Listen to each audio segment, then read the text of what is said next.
Tawagan lang natin si Nanay Nery Fedelin ng Gloria Oriental Mindoro, yung kanyang anak. Remember, ito po yung araw na ang ating siya makapanayam, as in, iyak ho siya ng iyak sa kagalakan.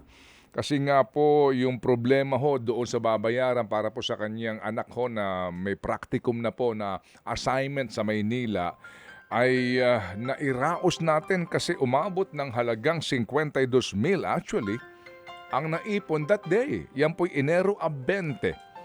Okay, so atin lang tatawagan po si nanay ngayon para lang po doon sa ating ugnayan para po natin maipadala yung pong bahagi nung nating naipon kasi hindi ho agad natin naipadala sa kanya yung buo kasi nga pinagbubukas natin siya dapat ng account. Mahirap Para po kasi safe, mag-transfer ng malaking correct. halaga. Alam niyo na ho yun, di ba? Iniingatan natin ito. So, Nanay Nery, maganda umaga po, Nanay. Magandang umaga po. Good morning. O sige. So, nung pong kayo amin nakausap, panay nga pong ating luha kasi nga po nagulat ho kayo no sa pagmamahal sa inyo ng ating mga kababayan. Umabot po ng 52,000 di po bang ating po napag-usapan at natanggap po po? Okay? Sige. 52. Nung pong pagkatapos ng ating ugnayan, napadala po namin yung 16,000 pero merong nga pong bawas na transaction fee. Pwede ba ho lang yung kumpirmahin lang sa amin magkano po ang inyong tinanggap? Opo. Magkano? Ano po iyon? 15,750 po. Dahil po yung 16 po sana ay may charge po na 250. Ayun, yung transaction fee. Opo. Opo.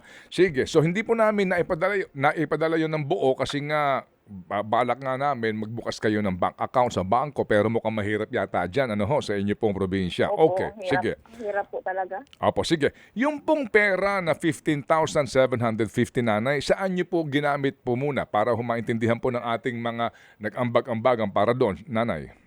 Ay, yung pong pera po na yon ay na kay Alisa po yun. Yung po ay ginamit niya sa bahay niya po. One month advance and 1 month deposit. Tapos po, yung iba po, yung sa pamasahe po niya, 1,800 po. Tapos yung po, iba pa niyang mga pangangailangan. Tapos po, yun po sanang, yung cellphone po niya kasi po ay sira po. Ay hindi naman po siya pwedeng umalis nang wala po siyang cellphone. Tapos yung cellphone ko po ang adalin ay wala po kaming magiging contact. Kaya po yun ay pinagawa po niya, yung LCD po, 1,500 po.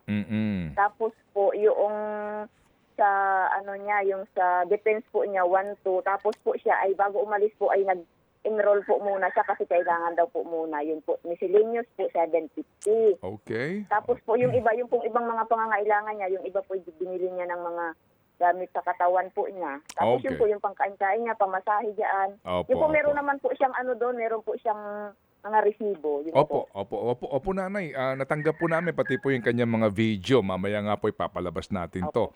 Opo, sige. Opo. So, ganito. Ang kailangan po natin actually nung araw na iyon para nga sa babayaran po sa kanyang OJT ay sobra-sobra, di ba, sa 52,000 nanay? Kasi nga, ang sabi po ng iba, meron din pong gusto tumulong sa inyo doon nga sa inyong hanap buhay na pag-aalaga ng sisiw, di ba? Okay, sige. Opo, Sige po, opo, sige. opo. So, nanay, ganito, meron pa ho kaming hawak ngayon dito na 36, tama set, na 36,000. Okay? Opo. Ito po yung hawak namin ngayon at amin pong ipapadala sa inyo. Kung amin pong maipapadala ito sa inyo ngayon o bukas, saan niyo po balak itong gamitin? Ay, yan po talaga ay kung mamarapatin niyo po na yung nagbigay po sa amin ng tulong sa pagmanok, ay kung ibig sabihin ay kung pahintulutan niyo po akong gamitin sa pagmanok, ay okay po. Pero kung sabihin niyo po na halimbawa tuon muna kay Alisa, ay okay din po yun. Alagay ko po yun sa savings ko po. Para pag humingi po siya, ay di po yun may mapadala po ako. Yun po. Opo. Sige po, kasi po kung meron na po kayong unang ibinigay sa kanya na panggastos, mambayad po doon sa kanyang uupahan, palagay ko po naman ito pong 36,000 na ito ay higit-higit na, no? para sa pangangailangan ng bata at meron ho kayo siguro maitatabi para po naman doon po sa inyong pagmamanukan para ho, kumbaga Po. mapatakbo po ninyo ito at mapagulong po itong halagang pinag-ipon-ipunan po natin. O sige, ganito ha. Salamat Opo. po, sir. Opo, Salamat opo. po. Sige, ganito.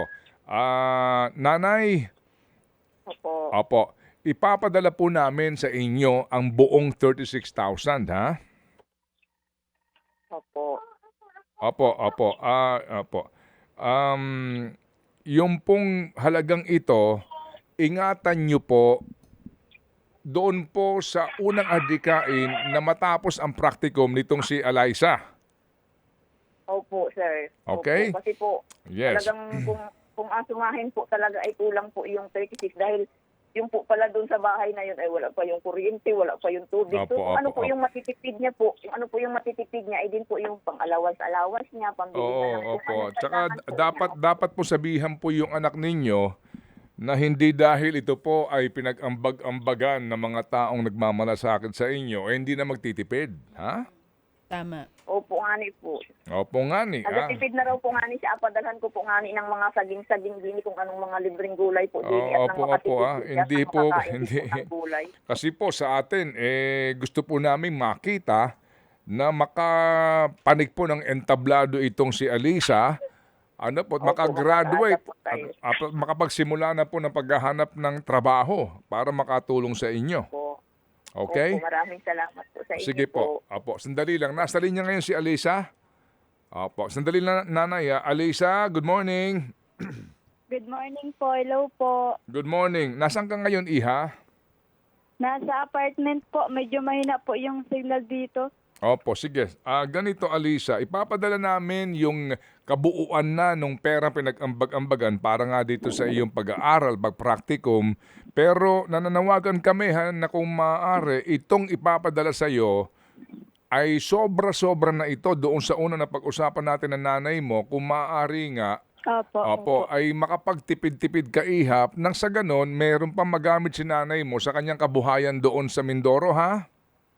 Opo. Kailan ba ang tapos niyang iyong practicum na iyan, iha? April 30 po. Mga katapusan po ng April. Okay, sige. So, kailan talaga ang simula ninyo ngayon na pagpasok na doon sa hotel para sa inyong practicum? February po. Ano daw? Thursday? February? Alisa? February 3 po. February 3. 3, next Okay, Monday. sige. Opo. Sige. Okay, sige, iha, ha? So, itong kabuuang halaga, papadala namin kay nanay mo. Ang amin lamang panawagan sa iyo, iha, ay pagbutihin mo yan at tulungan mo si nanay sa pagtitipid. Magpasalamat ka, iha, sa mga nag-ambag-ambagan ngayon. Kasi ngayon, sasarhan namin, kumbaga, itong kabuuang halaga na ipapadala kay nanay mo. Pasalamat ka sa kanila, iha. Thank you po sa lahat po ng tumulong po sa amin, lalo na po sa mga Happy Anonymous po. Na-realize ko po dito sa Manila kung paano po mamuhay. Ang hirap po talaga at lahat po ng bilihin ay sobrang mahal po. Miski nagtanong po ako ng mga gulay-gulay sa palengke, yung libreng kangkong po dun sa amin ay nabili rin po dito. Sobrang mahal po talaga din. Natingin po rin ako sa paligid ko, may makukuha po akong malunggay, wala din po. Sobrang hirap po talaga dito. Magkano, Kumpara po dun sa probinsya. magkano ang kangkong? Mga nasa, 15, 30, ganun po. Pero nakukuha ko din po yun sa amin po, ng libre din po. Oo nga. Iba po. Minsan po, nare-realize ko na rin po na sa sobrang tipid ko na rin po. Oo, at saka Hindi na rin po ako na, hindi ka ano? wait na. Nahihirap po ako. Hirap po pala mabuhay dito. Lahat po nabili. Oo, lahat bibilhin mo, iha, no? Opo. At sa totoo lang din, hindi kakayanin ni nanay mo at ni tatay mo na ipadala ka sa Manila para dyan kasi nga ang Opo. laki ng gastos pero may mga taong nagtiwala sa inyo, ha? Opo. Mm. Pero po, na-realize ko din po na dito po sa Maynila, need ko rin po talagang isipin yung sarili ko dahil po kung babase lang po ako sa buhay ng iba po dito, wala po ako makakamit talaga. O sige, Iha. Mag-iingat ikaw. Lagi mong iisipin ang mga magulang mo na inspirasyon mo. Pagbutihin mo, mag-focus ka lamang. May iraraos. Lagi ko naman pong pinagbubuti. Oo. May iraraos natin ito, anak, ha? Kumbaga.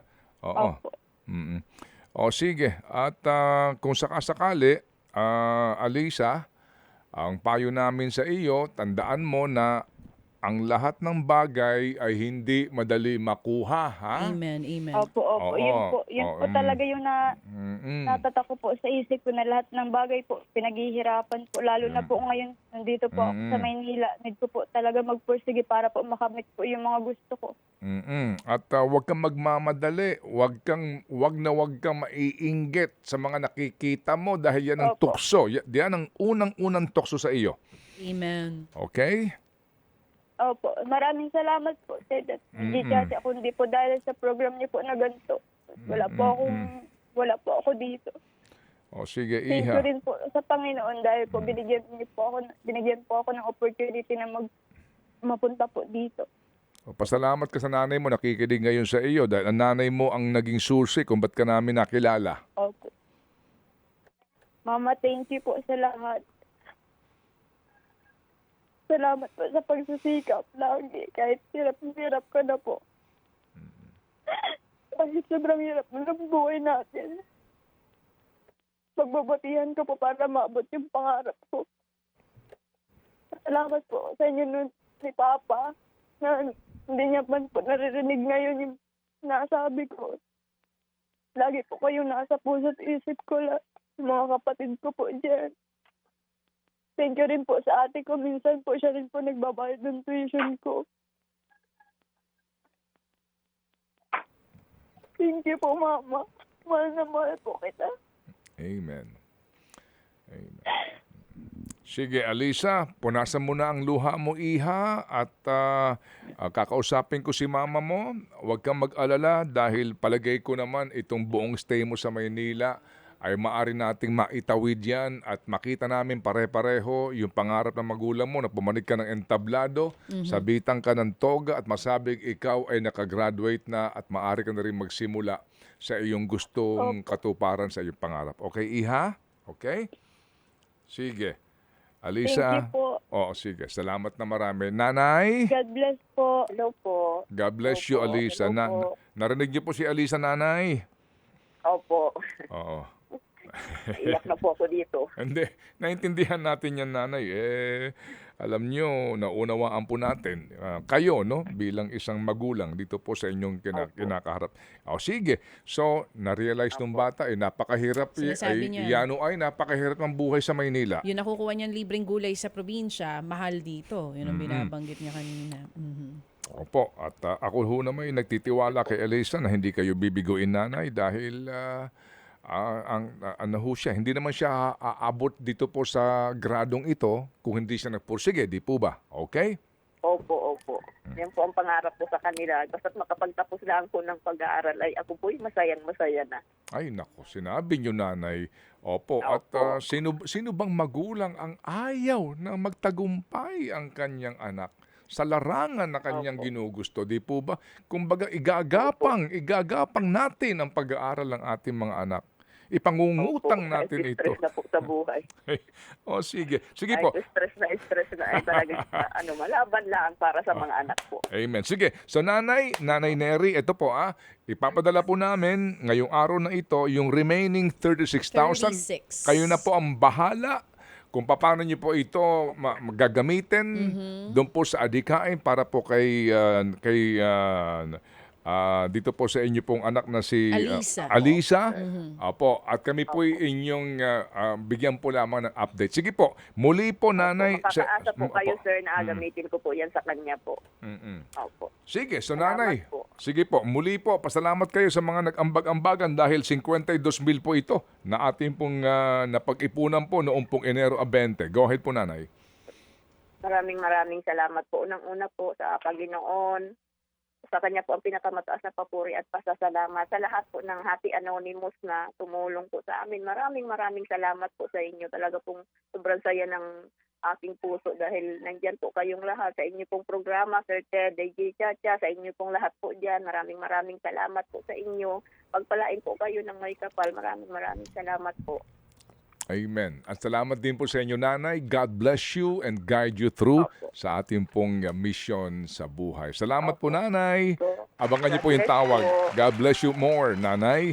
Thank you. Yan ang Nanay, ha? Oo, dama mo talaga. No? Lahat gagawin ni Okay. nanay. So, yung mga video ni Alisa, Yes, ready na. andito na, no? Ready Bumiyahe po, na. nagbayad ng apartment.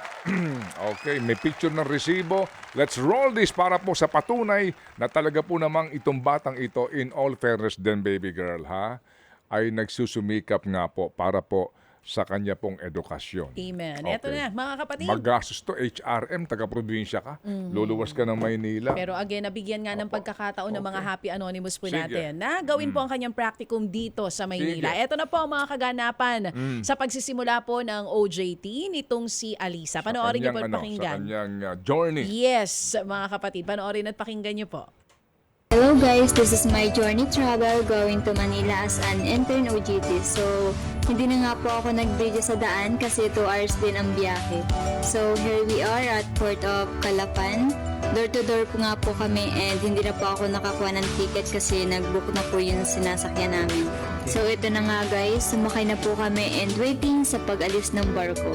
Sila nga po pala yung ka-interns ko. So, kanina okay naman po ang biyahe namin and thanks God we are safe. And this is it. Nakababa na po kami sa Batangas Port. Hindi na po ako nakapag-breathe ng mahaba kasi 3 hours din po ang biyahe at nakatulog na po ako. Ayan na guys, nandito na po kami sa unit na pinag-i-stayan namin. Ito po ang hook ng unit namin. Umubo po kami at magbabayad na ng unit for 1 month deposit and 1 month advance. Thank you for watching.